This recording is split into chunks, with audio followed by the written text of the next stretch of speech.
Hello, everyone. I'm Traci Arieli, end of life doula and founder of Comforting Closure. Welcome to another episode.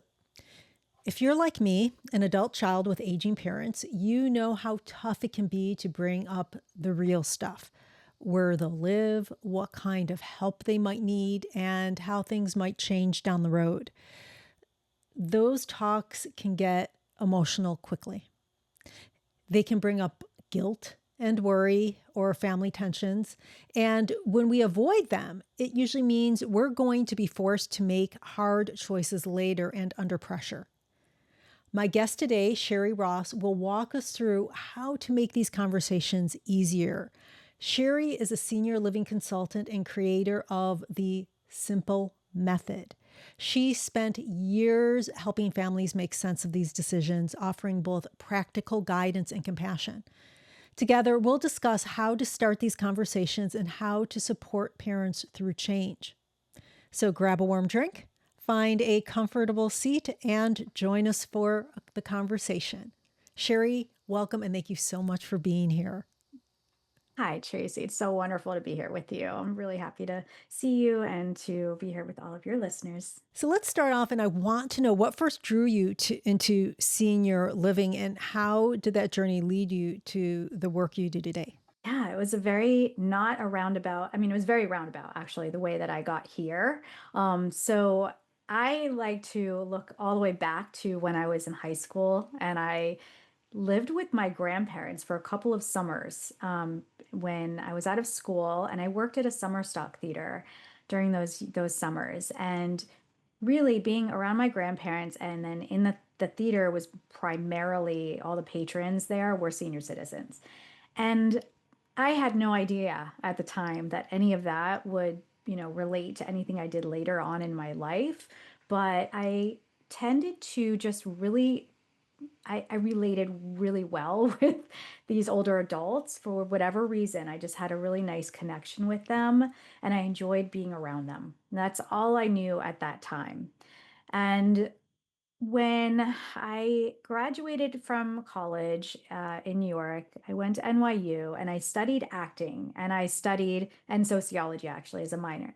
It's totally unrelated as well, right? But I graduated and moved to Los Angeles and I started doing my whole career in the entertainment industry for a few years and finally settled down and got married and had a couple of children. And when I decided to eventually go back to work, I didn't want to go back into the entertainment industry at that point. I just wanted something a little more stable, a little more something where I could really use my brain and learn more about just, something new. So I decided to become a pharmaceutical sales rep, right? Just to kind of explore the medical field a little bit. And when I did that, I sold a medication named Namenda, which is for Alzheimer's disease. And it was really interesting to me learning about the brain and neurology and just how, you know, memory, all the memory care, things that happen when you lose your memory. And I just thought it was so interesting. And I started meeting a lot of professionals in the industry, nurses and doctors, and um, people that really, had a keen interest in making sure that we had something to help older adults as they started to lose their memory. So from there, I somehow stumbled into this job at a memory care community. That it was literally a senior living community, but it was only for people with dementia. Mm. And so that really opened my eyes to the whole world because now I'm meeting families, I'm meeting residents of the community who have dementia, and then the families members who are placing them there. And I worked with them to kind of go over the whole, spectrum of how to proceed once your loved one has dementia. It's a very, very rocky road. It's emotional, as you know, it's anxiety ridden. So I learned a ton, working with all of these families and these residents. And eventually I shifted over to senior living as a whole. and I started working in a community that had independent living, assisted living, and memory care, several levels of memory care as well. And I became basically a specialist, working with hundreds and hundreds of families, guiding them through this journey, and teaching them and educating them on how to relate to their loved ones, how to navigate just what to do next, and how to handle it all. And no matter what, I can teach and educate on, it's never, never, never going to be easy. It is a very emotional time in everyone's lives, but it is a time that everybody eventually will get to, and I think that's a big, big thing to remember, that a lot of people either don't choose to think about, or don't want to think about, or just don't think about, is that we are all aging and we all have to plan ahead and know kind of the steps to take as we age or as our loved ones age. It is a journey, and Yeah. so I really personally just thoroughly enjoyed holding hands through this Mm. process, and just helping people try to get through it with a little bit less chaos, a little less anxiety, a little less panic and guilt, and show them that there's ways to do this without all that, and with a little bit more calmness, a little more clarity, a little less confusion. And I think it's important for everyone to know that, someone's there for them, just someone who knows. So that was my journey. And eventually, when I left that company, I decided that I wanted to just write a book about everything, because I had seen so many people with the same questions and the same worries and the same issues, that I wanted to write a book where somebody could pick it up when a parent was like, say, 65, read it, have it in the back of their mind, so that they didn't have to just rush and get everything, accomplished when their parent was in the ER at 2 a.m., but instead be more prepared and take away that anxiety, if they were to kind of prep before all the stuff happened. You're right. It's going So, to happen to everyone. I liken it to, you're not going to have a wedding without doing the physician, the planning, and you're not going to, right. Or a vacation, yeah, or exactly. even planning for retirement, just like financially, all of these things you got to plan for, and you typically do. Yeah. Like, you have to plan And for some these people don't. events. Admit, some people don't, and it's a lot rougher. So it's not the planning that is the difficult part. It is the conversations and coming to a realization that this will eventually happen. No one likes to Yeah. talk about their own getting old, getting Mortality. sick. People always ask me, they're like, "Oh, you must, these conversations must be really easy for you because this is what I do." I don't wanna talk about me getting older or me dying, I don't wanna talk about my own eventual demise, but I do, but it's not pleasant, so I feel for No. people, and I know that when families first reach out, there are some common struggles or fears, and I'm curious, what do you hear most often? Quite naturally, I hear most of the time, well, my mom or my dad said they're not leaving the house. They're going to stay home, and that's it. They're going to die in their house. And it doesn't, no matter what you say, they're going to stay there. So that's like number one thing that I've always heard. There's a lot of other things, just in terms of like, oh, we can't afford it. So, or they can't afford it, or I don't know how we're going to pay for it, which is a very relevant, issue. Those are the two main things. Part of the hurdle is that a lot of the senior citizens of today, they think back to when, maybe their parent was aging and needed uh, to be in a home. And at that time, back then, it was like a nursing home that wasn't maybe that pleasant to be in. You think back, it's like those like long, dark hallways, and you see some people sitting in the hallway with like in their wheelchair, just like drooling and falling asleep, and like just fluorescent lighting, and just gross, right? So that's what they're maybe thinking about a lot of times, they don't realize what the current situation is in terms of what we have now for senior living options. So that's going to hold them back just right away, right? And then there's the idea of, well, I will lose my independence if I move out of the house. Like I am not moving into a community where there's all these other people around. But again, I mean, they're not thinking ahead of like, okay, well, what happens if now you're in a wheelchair or a walker and your house has 2 flights of stairs, or, the hallway is super thin and you can't like get through it to go to your bedroom, or, all of these different, there's a lot more, but there's so many different things that you don't think about and that you're like, well, I'm just going to stay here. No, that's not going to work. Or what if you've got dementia and you're walking out the front door, and knocking on your neighbor's door at, in the middle of the night, or going and getting lost, or whatever the case is, where, it's just not safe to be alone in the house. And you must have 24/7 care in order to stay there. And that's not always practical either. It's often way more expensive than senior living. And it's also just not necessarily the right thing for a lot of people. So the other thing is, and we can talk about this later, but being in a senior living community, is I advocate for it for many, many seniors, not for everybody, but for a lot of people, because that community, whether it's a small building or a large building, whatever it may be, is such an important aspect of well-being, whether you're young or old, but especially as we age, to be around others and to have that connection with others is vital. And a lot of times when you're in your own home, you're so isolated and you're not having that connection with human beings. And it's really, really unhealthy in a lot of ways. So yes, so starting this conversation with your loved one is it's the hard part. But I have a few kind of ways to look at it.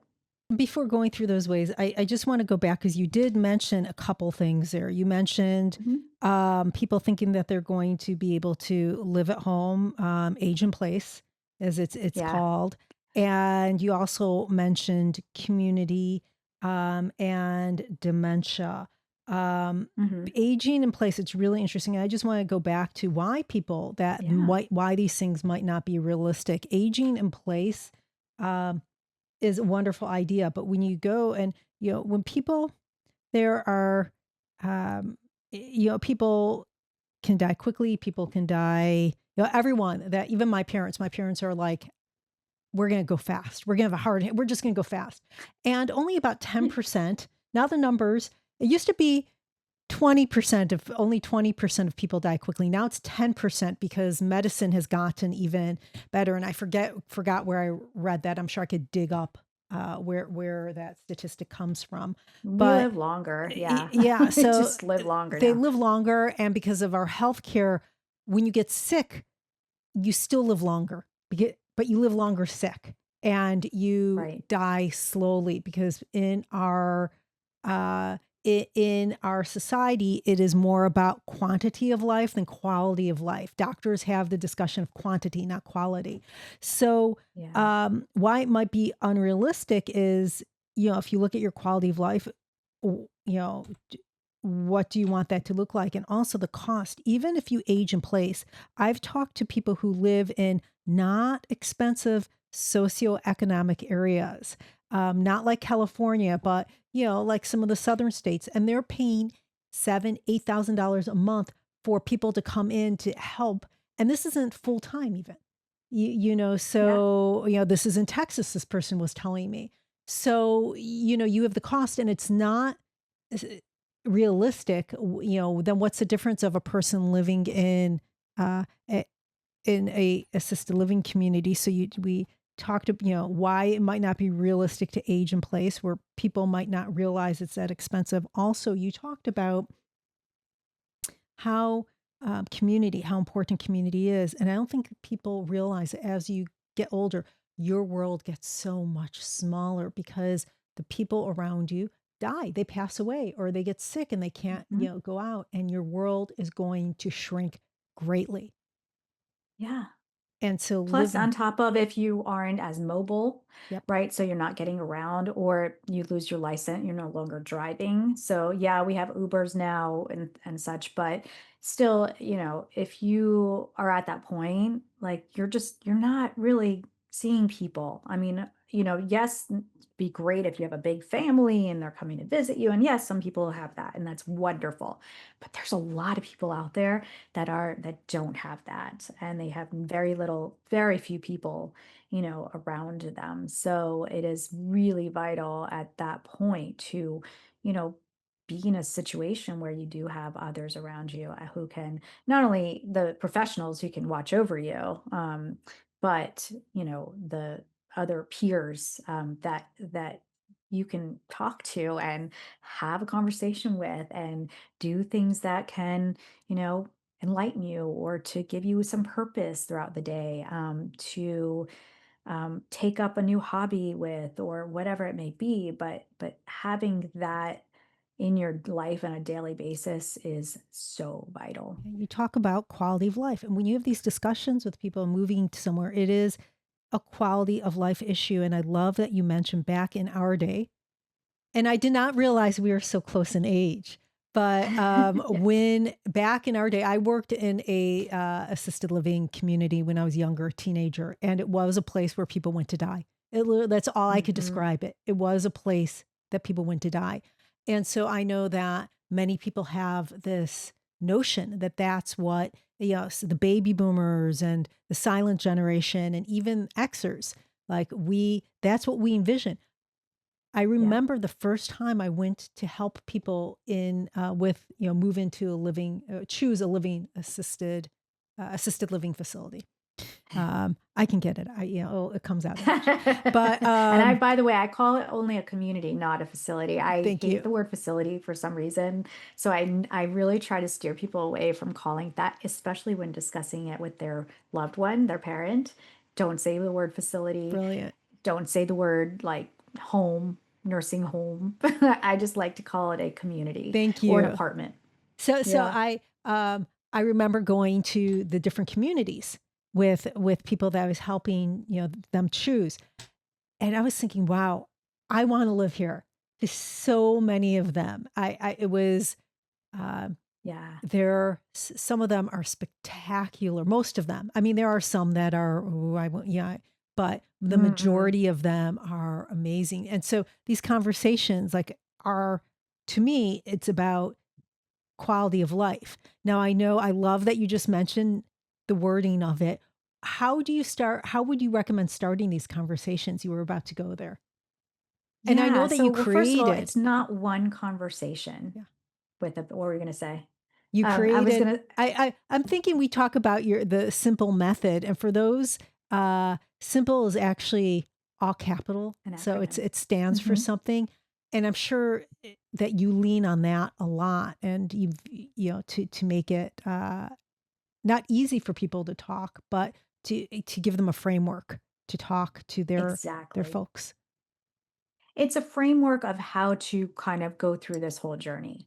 But I think what I try to tell families, is that the conversation is not a one conversation. You're not going to just sit down with your parent and be like, "So let's like go to senior living." How about that?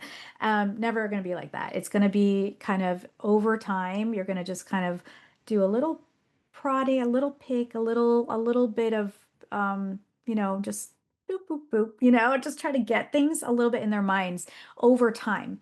And we never want to go to our loved one, or a parent or a spouse, and be like, you need to go to XYZ, or, yeah, we got to get you, in this other place. We're never going to get anywhere if we're just telling them that we're going to do something. We're just going to come to them and we're going to ask questions, and we're not going to push, push, push. It's just a curiosity question coming from a place of love and caring, and just saying, hey, out of curiosity, like, if you can't, like, live in the house anymore, if you deteriorate, let's say physically, or have dementia, start losing your memory, where do you see yourself living? Just bring it up. Just get it in their minds, in the back of their minds to start. And what I have found is that once you've approached them with this question or a couple of questions regarding where they see themselves later on in life, it festers in their brain a little bit and it starts them to get thinking about it if they haven't already. Um, and then if they start insisting right off the bat, no, I'm staying home, I'm not leaving this house, then you can start getting a little more detailed with questions like, oh, well, I'm just wondering, like, if you have to use a wheelchair, is this house ADA compliant? Like, are you going to be able to get around in the house with a wheelchair or a walker? Or yeah, I mean, I see, you have stairs. So are you going to be able to navigate the stairs? How will that work? How do you see this working? What if you can't really cook anymore, or you can't, do your daily tasks? Like, do you want somebody to be in your house with you doing all of that? Like, because a lot of people find once they have a caregiver in the home with them, it's not they don't like it. It's like they're just being intruded on in their own home. So, like, you just kind of ask these questions over time, start early, don't wait until it's like right before they need something, and get it in their minds and let them absorb that. Once they start to get seemingly on like a page of, okay, I'll think about it, whatever. I'll consider whatever down the road. Then you start making plans to actually bring them to a community. What I would always suggest is, do your own tours. Do a handful of tours, one per day only. Don't do more than one tour per day because it can get very confusing and overwhelming. But narrow it down to your top, two or three favorites, and then let them choose. Let them be involved if possible, unless they have dementia. That's a whole other method that you need to use with touring. But go to your top two places with them for lunch or for dinner. Just bring them for the food. Don't make it a big to do. Don't make it a big tour. Just have an outing. Let them get comfortable with that. Let them talk to a couple of other residents there that maybe they have something in common with. Um, Let them feel like they are choosing and making this decision for themselves, and don't push. And just try to make it light and fun. Make it a day out, and then go from there. But I mean, that's kind of where you start, I would say, in most cases. But I'm making it sound like it's really easy and that's just going to work like magic.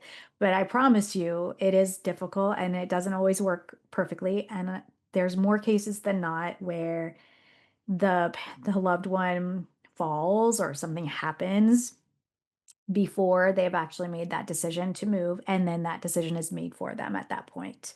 But at least maybe there's been some preparation before that emergency happens, so that you don't have to make a decision at the very, very last second. And I love that you say, and I'm assuming that many of the people that you work with are adult children like me. And I work Yes. with a lot of adult children without their parents just to take and look at these Hmm. places. And I've actually had meals, lunch with just the adult child at the place so that we could scope it out because it is so difficult for people when it's easier for us because it's not us going into, having to move. And so we Right. can we're not as emotional, but you're talking about upping someone's life from a place that they've lived, raised their family a lot of times.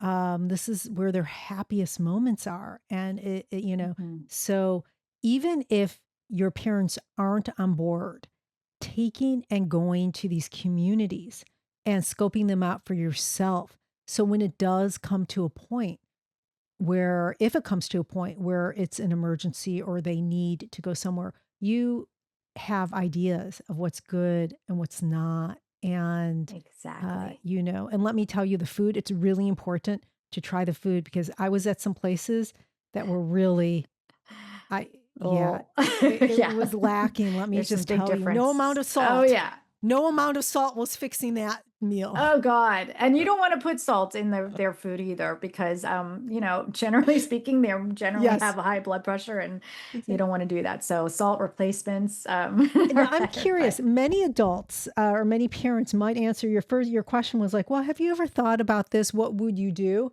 Have you ever worked with a family? And when you've asked that question, what would you do if you have to move out? Where would you go on to go? Have you ever had families say or parents say, "I'm just gonna move in with my daughter." And seeing oh the yeah. daughter or son go, "What?" Yeah. And so to me, the adult children are like, that's not happening. Like, no, they're not moving in with me. There's no way, no There's way. no room. There's no Maybe they can move in with my brother. I don't know, like, Yeah. but not with me. Yeah. And honestly, I don't advocate for, I, I know there's certain situations where it might work, but I think in many, many cases, and I've seen it firsthand, where the parent moves in with the adult child and their family and the kids and then this we're talking sandwich generation, Yep. so there's kids or teenagers, there's careers going on, so and then there's the parent in the house. It is beyond stressful, and I mean, yeah, maybe there are certain situations or circumstances where that's the only option. I get it, but in most cases, I think that that should be avoided because we want to maintain a relationship with our loved ones, our parents, and all of that stress and all of that caregiving, that literal personal caregiving, it can really disrupt a relationship that you are trying to have that's meaningful, and it becomes just a being a caregiver and not a being a daughter or a son anymore. So I don't recommend it. It's very disruptful, and oftentimes you have to leave your job. You're neglecting your other things that you're doing in your life. So and actually, that goes with the first letter of the word simple, which is support. So yeah, so every letter of that word simple means a word, and the S is for support. Support meaning that you must not feel like you have to do this all alone. Say maybe you have a sibling, but they're like across the country and they don't care and they're not really involved. Okay, so it's just you and you're dealing with your parents, and you must have a team around you, whether that means your friends, your other family members, a social worker, a geriatric care manager, a doctor that you trust, for your parent. Whatever it is, have support. Don't feel like you've got to do this alone because it's literally impossible if you're in the midst of trying to deal with all of this with your parent or your spouse even. Have support. And then I can go through the other letters if you Yes, I want. want to hear about the other letters. And for those, not only does Sherry have a website that explains a lot of this and where you can get in touch with her, and we'll go through that later, but she also has a book, which is wonderful. So that explains this and walks you through this and is really a good guide. And I think that us Xers, Gen Xers, we should all have a copy of this on our bookshelf because we are going to need this Yeah. knowledge. But go ahead with Yeah, the other I letters. know. And also, just so you know, there's a workbook that I created right after I wrote the book that basically takes every chapter of the book and has it all in lists and checklists and then journal prompts so that you can kind of it's actionable, so that everything that you've learned in the book, now you can literally like do it step by step with checklists. I don't know. I personally like checklists because Me it too. keeps me organized. Me So too. okay, the next letter would be I, and that stands for information. And again, this is a framework. So this is just all the things that I feel like are really, really important to just have under your belt when you're in this point in your life, or your loved one's journey into senior living. So I is for information, and that means gathering, like we said, gathering all the information ahead of time. So whether that means touring communities, understanding what is out there, there's different options, whether it's a boarding care that your loved one might need, like a small 6-bed kind of home, or a bigger assisted living, or an independent living community, or a CCRC, which is like a continuing care, a residential community for kind of a whole campus of options.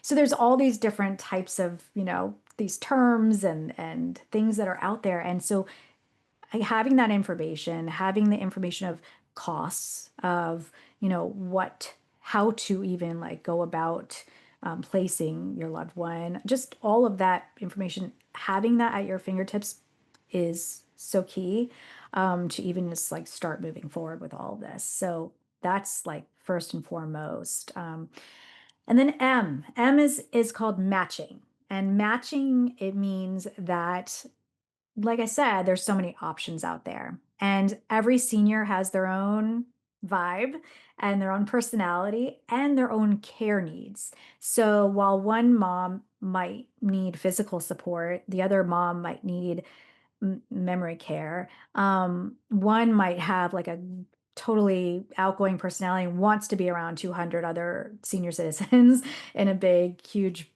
community. One might just want to be around 5 others and in a boarding care. And so you want to match the community or the setting to your loved one. I mean, it's a very simple thought, but sometimes people just go for what they see. They walk into a building, they're like, oh, this has a beautiful lobby, and look at the cookies, and they're look at these beautiful couches and the paint. Oh, beautiful. But in the end, is that going to, is the chandelier going to care for your mom in the way that she needs it? It does her personality mesh with the vibe of the community? I don't know. So Do do you go think ahead. as people or before, as people are doing the S and the I, getting the information and then matching, do you think that um, they should, even if the parents are not open to this, have this conversation and really figure out what's important to the parents or the parent so that they could, we talk checklists, so that they know that these different communities, that's, these are the top 3 or 4 things that mom or dad, these are must haves, and these are nice to Mhm. haves, and these are you don't care about, so that you could do that matching correctly. Yes, because I'll tell you, like met with families where they bring their loved one in, and it's our first meeting, and so the adult child is like, "Oh, mom, look at this place. It's so great, so beautiful, and this whatever." And then they come to find out while we're sitting there, the mom's like, I don't care about, the carpet. I don't care about that. I want an apartment that overlooks, the ocean, or I want an apartment that's like, a studio apartment because I don't want a lot of space, or I just want to be in a small little home. I don't need all the bells and whistles. So like they find out like what their loved one wants, but it's like after the fact. So yes, those probing questions, just like, hey, where do you see yourself? Some of the other questions to be asking are kind of what are your preferences and how you like to live. And some of those questions are answered just by knowing your parent, hopefully, if you know them well or you see how they enjoy living or have enjoyed living their lives. But sometimes you just don't know, maybe you're not that close with them, or maybe you live across the country and you don't really see how they live. And so it's important to dig in a little bit and kind of find out what their preferences are in what's the most important things to them. But you will find out at some point or another, whether it's during those question and answer sessions that hopefully you can have, or, when you're actually taking them to see these um, potential communities. So on to the letter P. Onto Go. P, onto P. Yeah. So P is for preparation, and kind of goes hand in hand with information, but it's once you start to really, dig in. Now we're looking at places. We need to be prepared because the day is going to come now where we're going to have to sit down and sign the contract. And in order to do that, there is so much to prepare for in terms of legal, financial. You may not know that your mom has a long-term care policy to pay for senior living, or may not know where it is. They may not know where it is. So digging that up, whether that's going into their garage or their basement and like looking through boxes and, oh, I didn't know they had a long-term care policy that's going to pay for this whole thing. Or, who's the power of attorney? Who's responsible for their health and their all of their financials? Like, who's in charge of that if something were to happen? What are their end of life wishes? And I have seen many people or families be rejected from moving into a community because they don't have the proper paperwork, or not necessarily rejected, but at that moment they cannot move in even though they need to move in. So they have to extend their rehab stay, for example, because they haven't gotten their TB test, Do, for example. do you find that as people are aging, we're in the silver wave talking about being rejected? Are you finding that there are less and less communities or openings within communities because you can only have a certain number of residents, but because there aren't enough support, there aren't enough nurses or other care people, that these places cannot support the amount of people that will need to join these communities or live in these communities? Are you finding that's starting to happen now? Yes, especially the communities that are moderately to low cost. Mm. The higher cost communities, not so much. There's usually at least a few openings, every month or so. But for the lower cost, low income seniors, or even for middle class, mild pricing, it's very difficult, and there's often really long waiting lists now. And also for memory care, the waiting lists are through the roof. Yeah, it's because the memory care units typically in an assisted living are smaller. There's usually only like 30 beds at the most, around that number, 30 to 35. Some have less even. So, and then they prioritize the people that live in the assisted living to go into the memory care. So if they're starting to notice somebody that has like mild cognitive impairment that starts to worsen and decline even further, that spot is going to them because they already live at that community. So somebody from the outside is going to be at a wait list. And with dementia, you really can't wait. I mean, if you got to move, you got to move. And so yes, it is becoming more and more difficult, but I do see a lot more places opening. So I think, senior living industry does understand that and sees that. I mean, there's something like 10 or 11,000 um, people turning 65 every single day Wow. um, in the US. So it's getting saturated like nothing before. And that's, only going to increase. So I think by 2030, I mean, there's going to be, I don't want to say like I don't know how many million, 30 million, I think, or more people that need to be in senior living.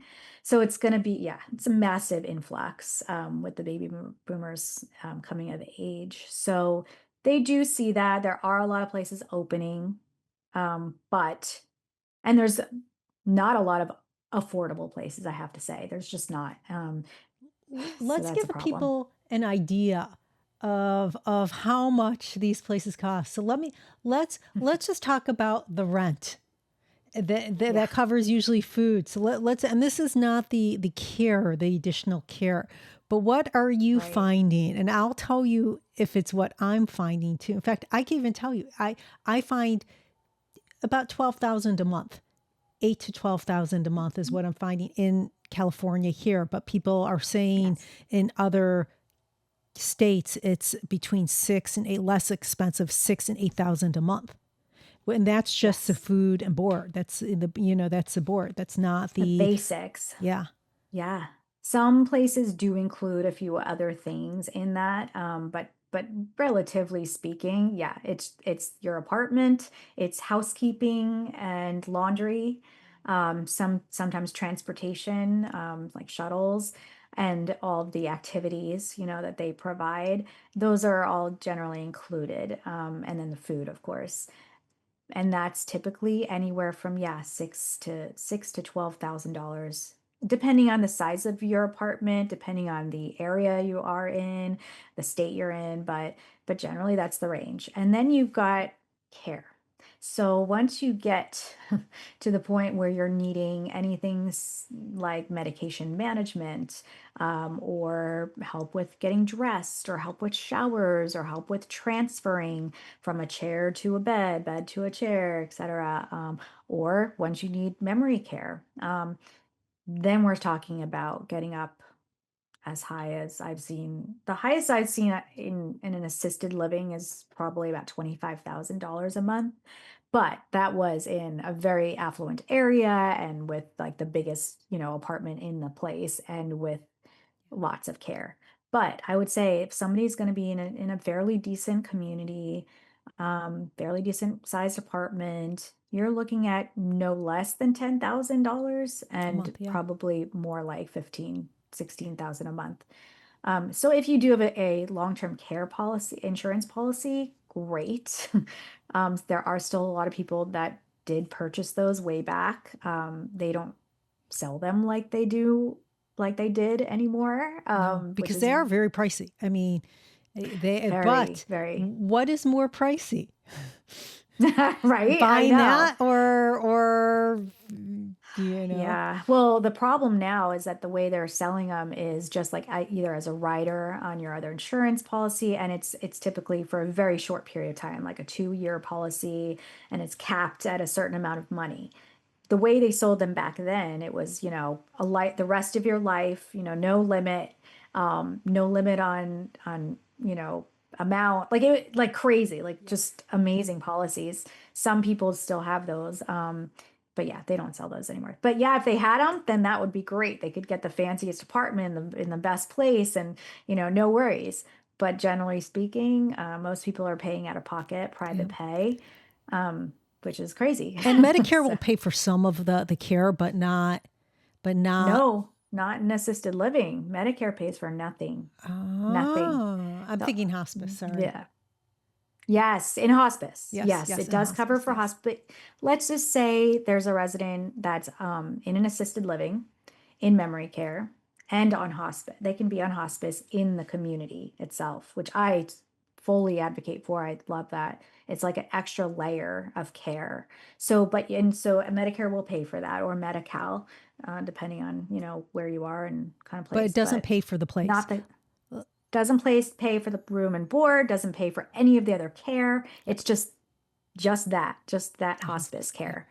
Or, maybe it pays for like the PTOT, or Hmm. speech therapy, or maybe it pays for like rehab, something like that. But no, it's private pay for room and board and for the care that any of these places provide. So, what I was saying earlier is there's some lower cost, Medicaid, um, provided, communities now that actually used to be private pay, and they've basically been taken over by Medicaid, where there's like a voucher that you could pay with.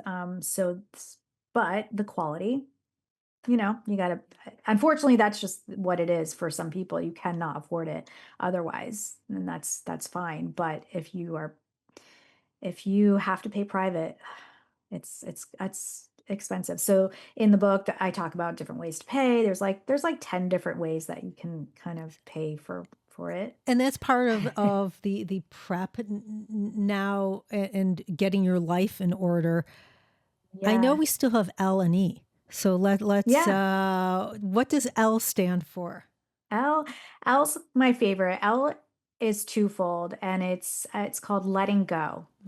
So, yeah, and there's the emotional part of that and there's more of the physical part of that. So, the emotional part is basically letting go of the guilt, letting go Mm. of the feeling that you're making the wrong decisions or you're doing the wrong thing or you don't, you're going to cause your parent to be, unhappy or less independent or whatever the case is. Just generally speaking, the guilt, because we all have guilt. But when you have guilt, it's really just showing that you love the person because you want the best for them. So it's okay to feel guilt and it's normal and it's natural and we all do, but we've got to let go of it because it doesn't help anyone to constantly worry and be anxious about it. Let go knowing that you are doing the very best that you can do for your loved one. You're, guiding them and showing them options and helping them through this, but you're not superwoman and you're not superman and you can only be a human being and help them as much as you can. So let go of that feeling that you're not doing enough because you are. You really are. And then letting go, on the other hand, is also letting go of the stuff.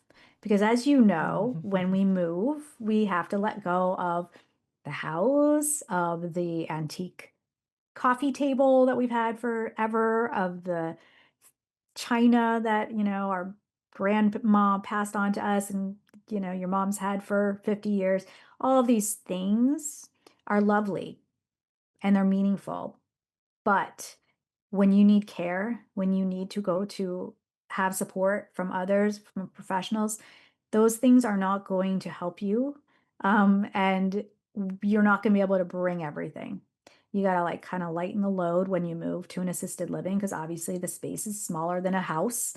So we got to learn to let go of the things and remember what's most important to us at that time, which is, having a quality of life and the care. And so it's hard. We do have to let go of that. So, and then E, we'll get to the last letter, which is engagement.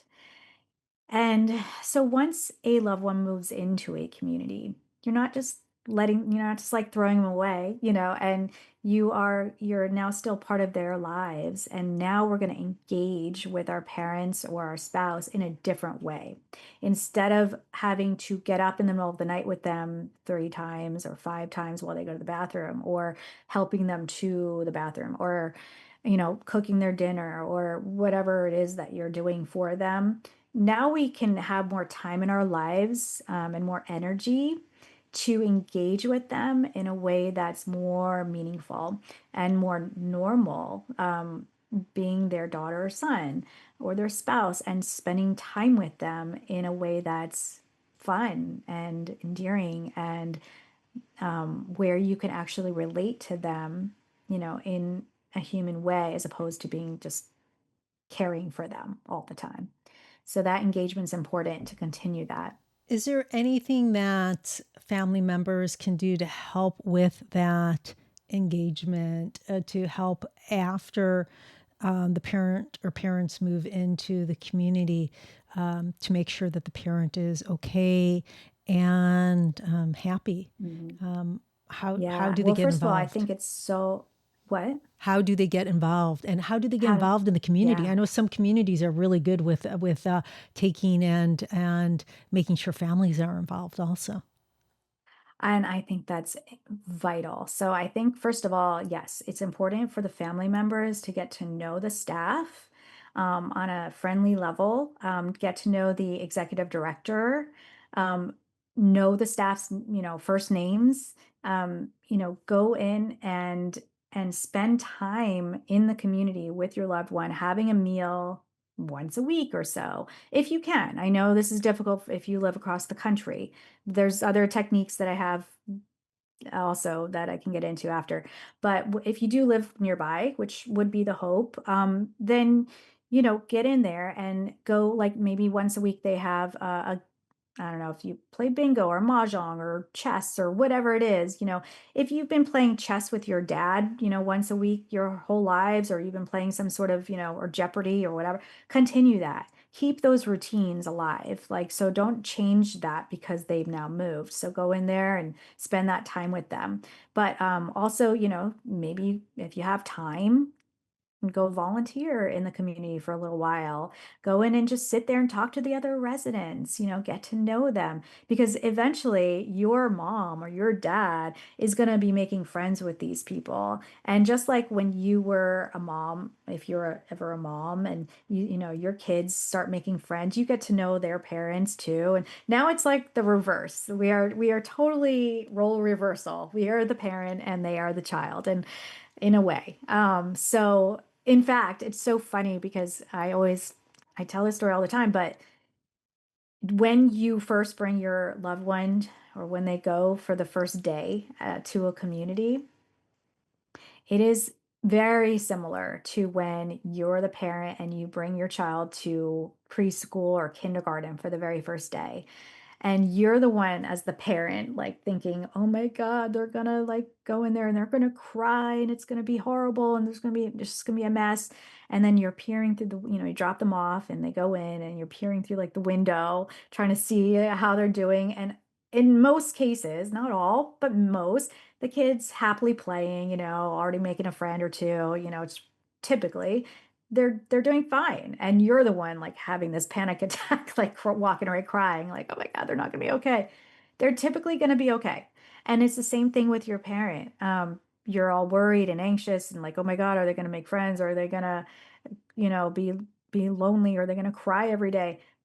And from what I see, my perspective, or all those years, typically the family member, the adult child, is the nervous Nelly and a nervous wreck, and the parent is just fine, and they're good, Yeah. you Now I know. know we've been talking about this from the from the son or daughter's point of view, the adult child's point of view, and Hmm. empowering us. And I keep on going back to Gen Xers because I think it's the Gen X and the millennials who are starting to work through this now. Hmm.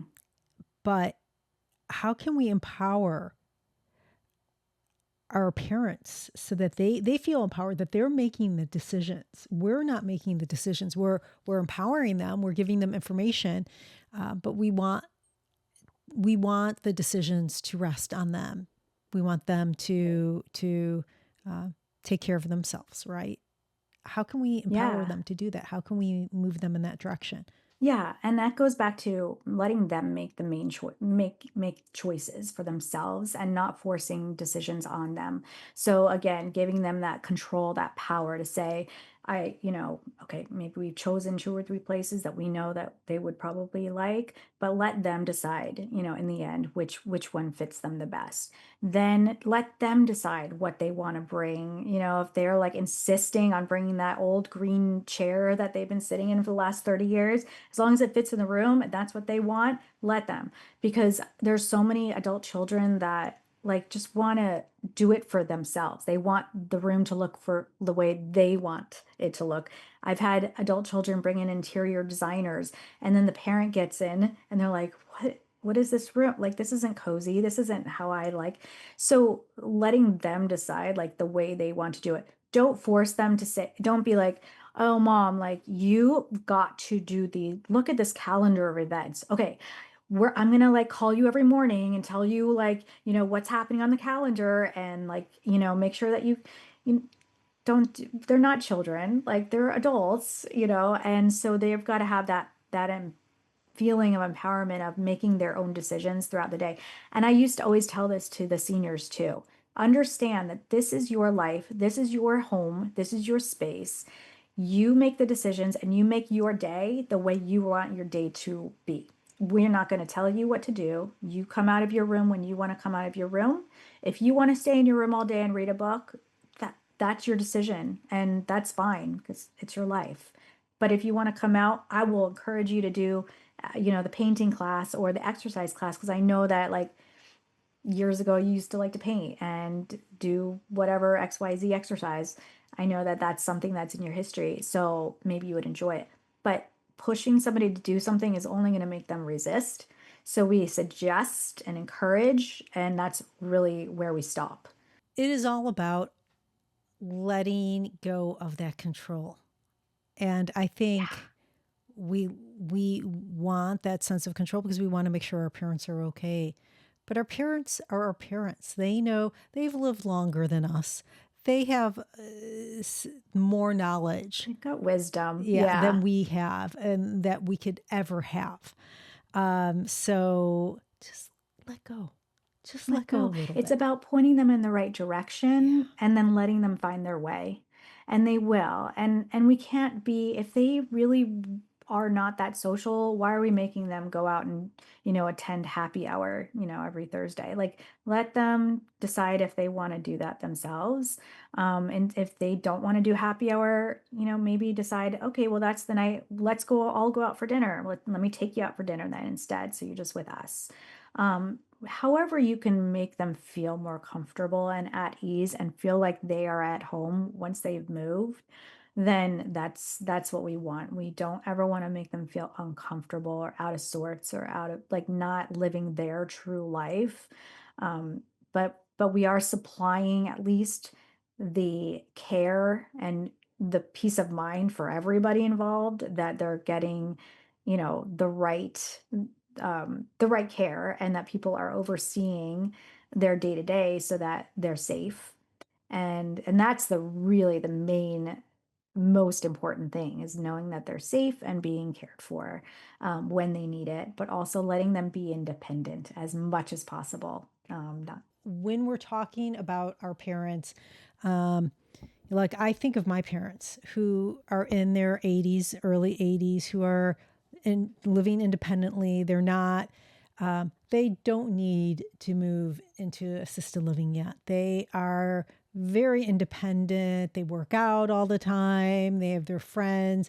They did a wonderful job. I grew up and they lived in the same house for 45 years or 46 or 7 years. Then they moved 5 minutes away in the same zip code to apartment buildings and all of their friends moved into the same apartment so building. great. And so it is like they That's awesome. just walk out in their socks, go to each other's apartments. It is really awesome. But Amazing. they don't need extra help. I think a lot of us are like, well, when do we know? When do they know? Is there a like, will you know? You'll know for sure when it's time. I mean, is that like, how do you Yes. know? So yes, you do. And sometimes it creeps up a little bit and there's like little hints along the way, but then eventually it becomes a lot more apparent. But let's just say that you're going over to visit your mom or dad at their house or their apartment or wherever they live. And you walk in and like number one thing you notice, first of all, there's odors. There's whether it's like just mess of the house, like spoiled stuff in the trash or something bathroom related.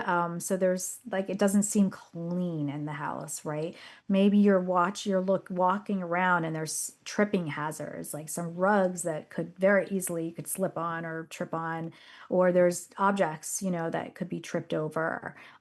Maybe you go and you notice that your mom's medication bottles are either unopened or they're very unorganized, and you're not really sure if your mom or dad is taking their medications properly.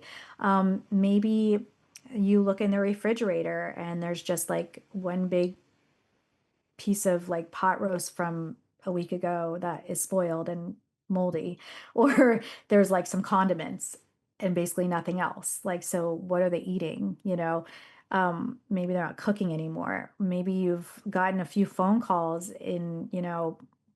like at 6 o'clock, 7 o'clock at night, where your mom's fire alarm is going off because she left something on the stove and completely forgot about it. And maybe this is happening more and more.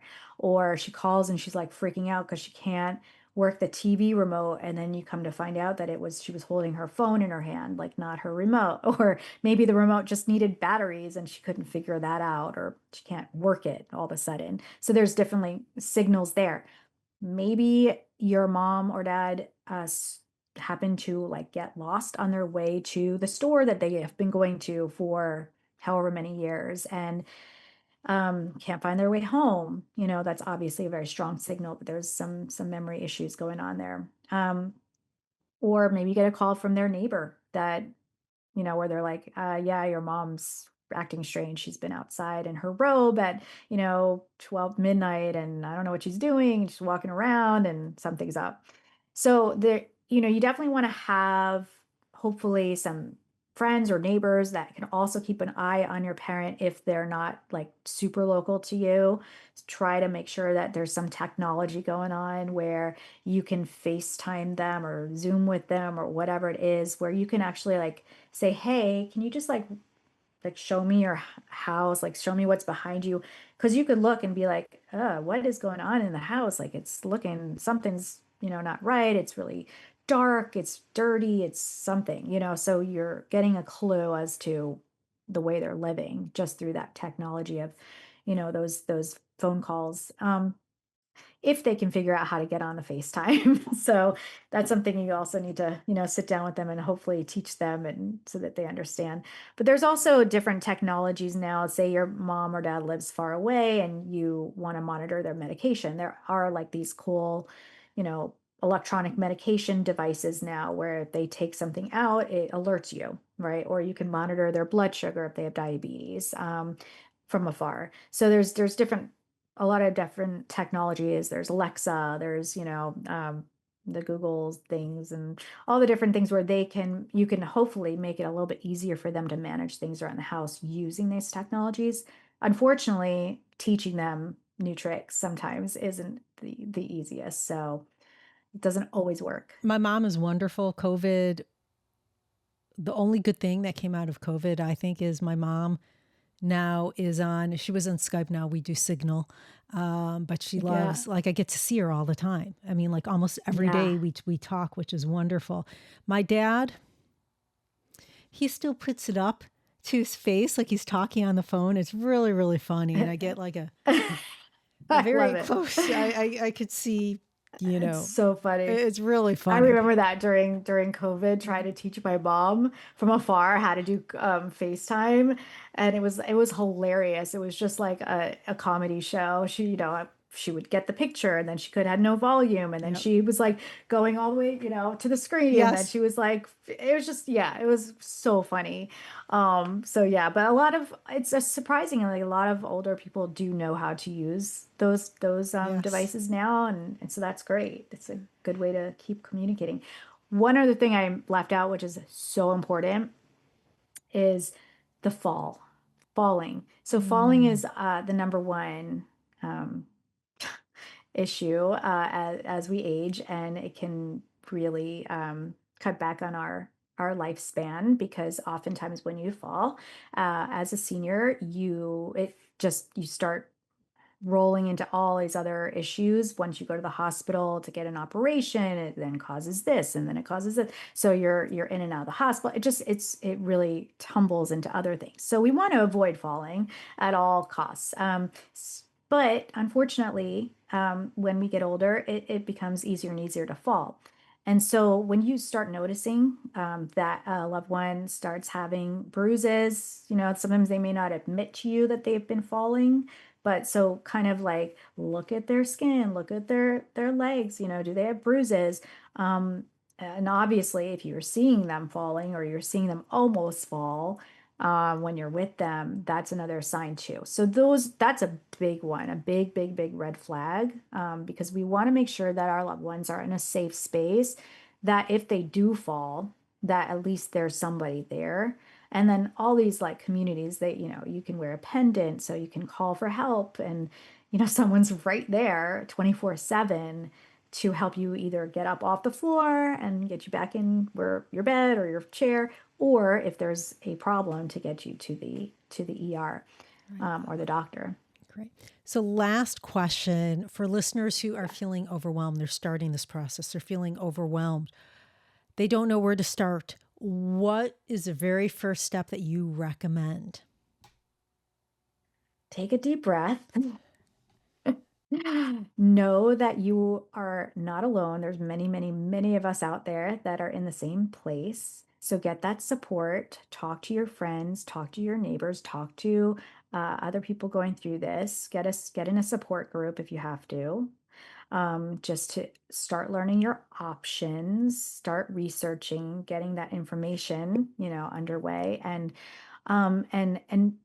I promise you, you'll feel better once you have that initial conversation with your parent to just gauge where they are, what they're thinking. I think so many people just avoid it because they're so worried about what the result will be, what they're actually going to hear come out of their parents' mouth. And sometimes it's surprising. Sometimes they'll be like, yeah, I've been thinking about, moving. And sometimes that's the case, which would be fabulous. And that's the easiest, little path. But other times, again, it takes time. So understand that going in. This is not an immediate thing. Start early, start early, start early. That is, I think, the most important thing of all. Start early so that you can get a handle on this and you don't have to rush and be so anxious about it because time has crept up and now you have to make that decision. Start early so that you can just get things in order and understand that this is a process and take your time with it if you can, and know that you're not alone and that you cannot do everything. So just do what you can do and try to relax and take care of yourself too. And for those people who are feeling overwhelmed and don't feel that they can do it alone, there are people who can help, like Shari, who who have who have devoted themselves and their careers to helping people like this. So, Shari, I'd like to thank you for being on the show today and for sharing all of this knowledge with us. Thank you. Where can people find out more about your book and learn more about the S.I.M.P.L.E method? Yeah. Oh, thank you, by the way, for having me. It's been really my pleasure. So they can go to my website, which is seniorlivingmadesimple.com. And on the website, you can order my book through there. You can order my workbook through there. You can also get a free checklist downloaded of red flags, what to look for. And you can also sign up for whether it's a half hour, whatever time period that you need to get coaching through private coaching with me. But you could also order the book and workbook on Amazon.com, and you can get the book on Walmart.com, Barnes and Nobles, anywhere where online books are sold. And so you can also go on Etsy. I have a little store, the Senior Living Shop, which has all the different pages of my workbook, all the different checklists that you can buy individually, or you can just buy it all together as one. And But do you have a link to that Etsy store on your website?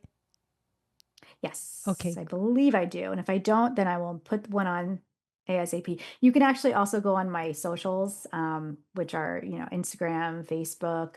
For Instagram, it's Senior Living with Shari. And for Facebook, you can look up my name. I have to look it up, but I will it's on my take and website. post, I will take and put Yeah, those in the description of this episode. So perfect. everyone, look on the description and you will get all of her socials and her website. If you can and you want to buy the book and the workbook, get it directly from her. Take and support the small business, and because it's so helpful and it's so important. Thank you. I really appreciate that. And I hope that, all of this, even if it helps one family get through this time, this journey, it's worth it to me. I really, really enjoy seeing families just get to a place where they can just enjoy their life and have quality of life and be, a happy family and get through all of this. I love that. Listeners, these conversations with our parents are not easy. Talking about where they'll live, how much support they need, and what comes next can feel overwhelming. But waiting until crisis only makes it harder. Starting early Asking the right questions and involving siblings and family can take away a lot of the stress and confusion. It gives your parents a voice and gives you peace of mind. Thank you for joining us. If you have any questions, please comment below or reach out to me directly. And if you found this conversation to be helpful, please like, share, comment, and subscribe. This is Traci Arieli from Comforting Closure, wishing you peace and comfort in your journey. Until next time, take care.